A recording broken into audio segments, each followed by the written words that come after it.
Welcome to the TIMFD podcast. Today is my favorite day is about appreciating every day as it comes, no matter what life throws at us. We hope that this podcast speaks to you, and if it does, please like, share, and comment. Now let's find out why today is our favorite day this week. Well, welcome back to Today is My Favorite Day, and we have a special guest. No, actually we have our co-host here, David Towner is back. Yep. And we're going to talk a little bit today about some things that have been going on in his life. Sure. And we are in the middle of a Florida thunderstorm, so if we cut out, just hang on, we'll be back, and we'll just have some fun with it.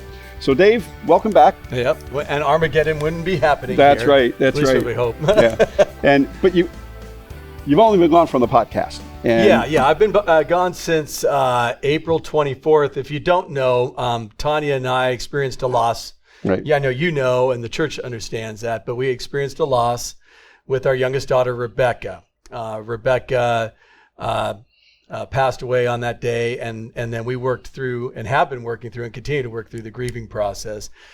The first 4 weeks, we stayed home, at least from Sunday mornings. I did not preach, and then realized that I was really in a really difficult place, and so my daughter and my wife actually asked me to stay off a little bit more and get with counselors and stuff. And that's what I did because it was just brutal. I mean, if you ever experience a loss of a family member, right. It's hard enough with brothers and sisters and parents and uncles and aunts, but that's more of people that are going to the future, right? I'm going to be with them in the future. They're ahead of me, that kind of thing. Unless the sibling is younger than you, then it gets a little more tied to that the loss. But with Rebecca, it was more of the loss of the future with our family, right, and with the loss of the hope of a return that we would see with our daughter. So It was tough. Yeah, it was tough, and you held up real well for the church. But recovery from that and the grief that you go through, it's not a one and done. No. And it's a long process. And so can you walk us through a couple of the steps that you went through? Yeah. So at first, when my mom passed away just about 6 months prior to that. Right. She was my prayer warrior. My dad had passed away probably 3 years prior to that. And Dad was my mentor and a prayer warrior for me. With my dad's death, I flew back and I was in Celebrate Recovery because I wanted to be with some people and work through that process. Didn't need really a counselor for that. It was more of the guys in CR and my sponsor and stuff, and that was really helpful. And also just looking at the joy of my dad being with Jesus. He was going through some bad health. We got to usher him in, and in the book, Today's My Favorite Day, we talk about that. Right. With my mom's death, a little harder. She went through a real difficult ending. It was traumatic for everybody that was there, and so I did get some help. Just talked with a counselor I know, CR, again, sponsors and all that, and worked through that in my 12-step. In Celebrate, when I say CR, it's Celebrate Recovery. There's churches around the world that have Celebrate Recoveries. But what I did is I happened to be in a 12-step during that time, a biblical 12-step in CR. And so I went through that process with my mom, which was really helpful. We started this podcast and actually talked about, our families and the deaths and losses of that when we first were starting. I think it was like the podcast 3 or 4 or something like that we did that. Yeah. Not knowing that this was going to happen. Right. When we got the news, which is 2 police officers knocking on our door on what we call Bomb Sunday. So you have Palm Sunday at churches, and then you have Easter Sunday, and Bomb Sunday is barely anybody comes back to church because I've done enough church. That kind of thing. And it wasn't much of a Bomb Sunday. It was actually pretty good, and we came home kind of laughing about that, and we sat down and said, let's just rest, and we were watching a movie and just kind of laughing. And then suddenly, bang, bang, bang on the door. I went up there and I saw these 2 police officers there, and I went, wow, okay. And then Tanya asked, is it Rebecca? And they said yes. And she, I believe she asked, did she die riding a motorcycle? And they said, no, she died in the back of a motorcycle. Now, Rebecca, our youngest, was 5'1.5" maybe. When she was doing real well, she was maybe 105 pounds and drove huge Harley motorcycles. She just loved that stuff. She was our free spirit. Free spirit, yes. But it was tough because, like I said, with my dad, I was preaching with my mom and dad. I was preaching the next week. Nothing really stopped. I think my mom, I waited 1 week. My dad, I went right into it and actually used the joy of seeing him be with Jesus in a sermon.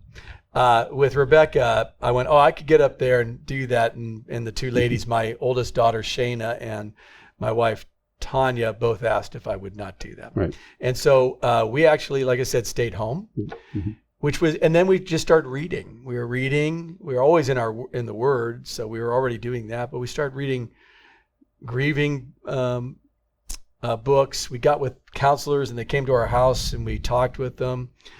I wailed for weeks. It was bad. Sorry.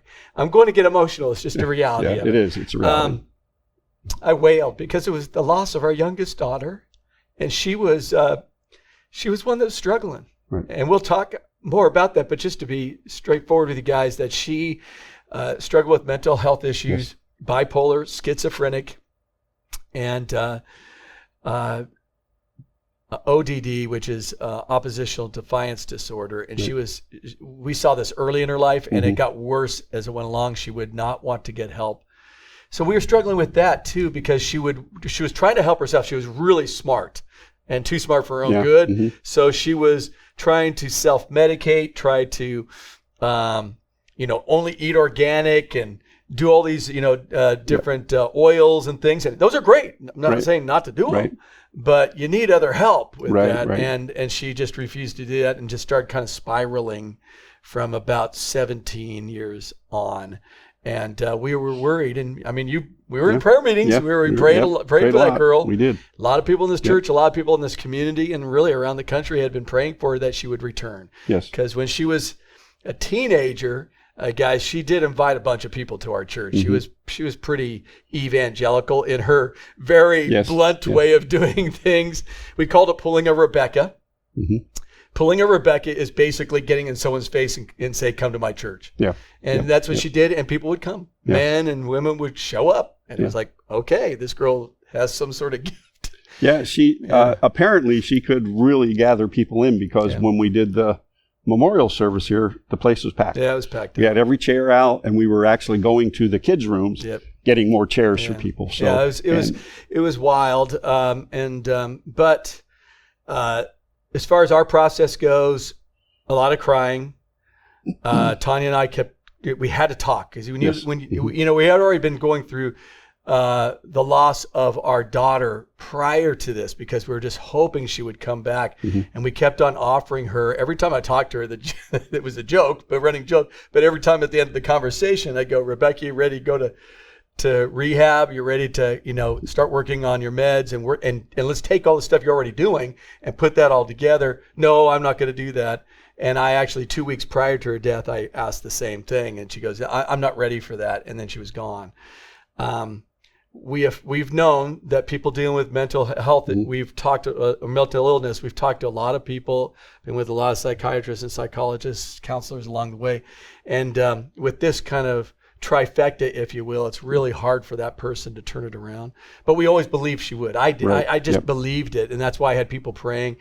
I believed I'd watch her walk through these doors, and everybody would go, "Hey, it's Becca," and she's saying, "I want help," and then get the help. But she didn't do that. So we went through a lot of crying, which we still do, counseling, therapy, some therapy things. We'll talk about those later on. Probably get when Tanya in here with me, and we'll probably talk about some of those things that may be able to help some people who are going through difficult stuff.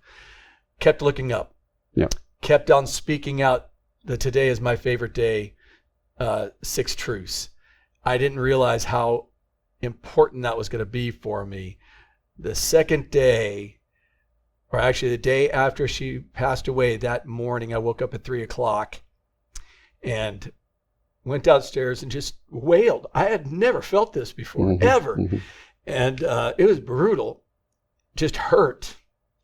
And I'm not, people talk about anxiety and depression. I've never experienced those things. Some of my family members have, and they've had to explain it to me. Right. I don't know if that's what it was, but my gosh, it was just painful, just total wailing. When they talk about in the scriptures, I kind of get it now. Yeah. No, I don't kind of get it. I get it. You get it. Yeah. Tanya came down, and I was on the ground, and I woke her up, and I said, sorry, did I wake her up? And she said, don't say sorry for none of this stuff. Yeah. And she just put her arm around me and cried with me. And I just started praying out. I just started praying out, even with the loss of her daughter, this is still my favorite day because I'm breathing. And you're my creator, sustainer, the ruler, no matter what, even when my daughter has been taken from me. I know that you love me and you're gracious and merciful, forgiving. And I know you are gracious and merciful, forgiving to my daughter. Lord, I know that I'm not alone. You're with me right now. You're omnipresent, omniscient, omnipotent. I was just praying these things out loud because they're truths. Right. And I didn't think I would ever use this on yourself. In the grieving, I used it on myself because that's what I did for cancer and stuff. Right, and when I say it every morning anyway, just keep my mindset right. And so I just went to, what is the plan he has for all this stuff? He says he protects me and provides for me, and he prospers me, and he positions me exactly where he wants me.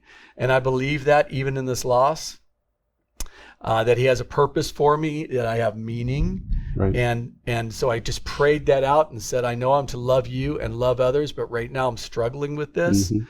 And I know you're big enough to handle this. And I know that that you'll give me the opportunity to give encouraging words to somebody sometime down the line, not right now, but encouraging words to give the gospel to somebody and serve somebody. I just don't know when that's going to be. Right. And then the last one was the one that went directly for Rebecca, which was, today is still my favorite day because you've given me a future and you gave a future to my daughter. Right. You produced it and you promised it. And I believe that. And you prepared it for her. Yes. And so heaven was prepared for her. I don't want to sound overly spiritual, guys. Bottom line is that's the truth. Yes. And my daughter's in a better place, though I would have rather had her here. She doesn't have to go through all that fight with that mental illness, the abuse of men over the years, because when you go in that place and you start living on your own, doing it, it's just bad. Yeah. And we would talk about it, and even that didn't get her to turn it around. To almost the death of an overdose, just only a few weeks prior to that, didn't get her to turn it around. But the people that we talked to that were around her, which was a lot of drug addicts, we started talking to them, went up where she was living and talked to a lot of people. They called her the mom. The mom. She was the mom on the streets. She was the mom that was helping people, and the mom was telling people about Jesus. Yeah. So I I'll never understand the mental health issue. I'm trying to work on that, and we'll eventually get to a place of doing a foundation for her. We've had people give some money, so we've just let it sit there, and we're gonna, when we finally, Tanya and I get in a good place, we'll be able to start that. But so right now we're in the process. Right. We're in the process. So what happened is after the 4 weeks. During those 4 weeks, I would show up every once in a while to the office, but we just spent a lot of time, Tanya and I and Shayna. And then we had the celebration service. I thought I'd be better. I was worse. And that following week, Shayna and Tanya said, this is not working. Right. You're in such a dark place. And I got with a counselor and sat down with him and just got to cry over, and also, what do I do next? Right. And what do I need to do next is do what I already know I'm supposed to be doing, which is get up, and I got to look up and start doing what I need to do. Mm-hmm. And that meant get your workouts back in. Don't stop the things you normally do. I was reading my Bible every day. I did get workouts in, but it was only like twice a week. And normally Tanya and I were 5 days a week people. We got back into that. We started reading these grieving books. So we just finished, we started reading a praise book. We wanted to praise God in the midst of this. So Tanya found this praise book that we read every day. And then after we read that for the first 30 days, then we started reading these 2 grieving books. And that's been really helpful. We just finished one. We're probably another 2 weeks from that. We're figuring out what we're going to do next. But we need to make sure that we're hunkering in with us and that we're in a good place and that we get the help we need. Right. And so that's what we do. And that's critical. You mentioned the help and you mentioned counseling. And, we come from a Christian background, and there are pastors out there who would say, I'll counsel you. And the fact of the matter is there's a bunch of professionals out there who are Christians that are awesome. That are awesome. And I'm not beating up pastoral counseling. I'm not saying that. Right. But there's certain things. I don't consider myself a counselor. That's not a skill set of mine. Right. I send people to counselors. Right. Now, there's pastors that have that skill set. Okay, I'm okay with that if they've had the education. Yes. and they're ready to do that, or they've been trained in pastoral counseling and how that works with counselors. Right. That's awesome. So what I did is, so Tanya and I went to counselors and then to a therapist. So we've done both. Yes, and seeking help is otherwise you get led down the wrong path in your own emotions, your own mental state. Oh, you'll be a mess. You'd be a mess. And it's amazing. One of the statistics that's out there is 11 years. It takes a person with a diagnosed mental health condition a minimum of 11 years to seek help on average. That's pretty normal. And Rebecca hit right around.